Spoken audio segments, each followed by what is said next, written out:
मित्रांनो नमस्कार. आपण आता आलो आहे भारतातल्या शेवटच्या गावात म्हणजेच धनुष्यकोडी. मात्र ह्या गावाचं वैशिष्ट्य म्हणजे या गावात माणसं राहत नाहीत तर भूतं राहतात. आणि हे मी म्हणत नाही, भारत सरकारने 1965 साली ह्या गावाला भूतांचं गाव म्हणून घोषित केलेलं आहे.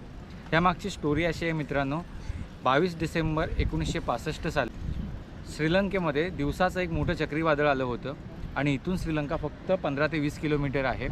आणि ते चक्रीवादळ 22 डिसेंबरच्या रात्री या धनुष्यकोडी गावात आलं आणि चांगलं नांतं हसतं खेळतं गाव एका रात्रीत पूर्ण उद्ध्वस्त झालं.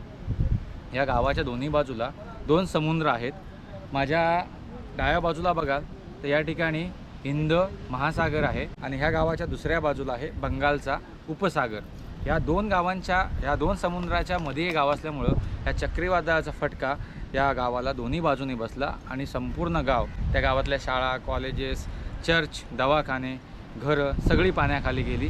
संपूर्ण गावातले 2000 लोक एकाच वेळी पाण्यात नष्ट झाली आणि त्यानंतर हे गाव भूतांचं गाव म्हणून घोषित करण्यात आलं. आणि आज देखील संध्याकाळी 6 वाजल्यानंतर या गावाचे दरवाजे सगळ्यांसाठी बंद असतात. तसा शासकीय आदेश देखील आहे. मध्यंतरीच्या काळात या गावाला जोडणारे सर्व दळणवळणाचे रस्ते बंद झाले होते. मात्र 2015 साली भारत सरकारने या गावात येणारा रस्ता पुन्हा बांधला, पर्यटनाला सुरुवात झाली आणि हे गाव सध्याच्या घडीला भारतातलं शेवटचं गाव आहे. तर या गावाबद्दलची माहिती तुम्हाला कशी वाटली मला नक्की कळवा. व्हिडिओ आवडला असेल तर जास्तीत जास्त लोकांपर्यंत शेअर करा. पुन्हा भेटू एका नवीन व्हिडिओमध्ये. तोपर्यंत जय हिंद, जय भारत, धन्यवाद.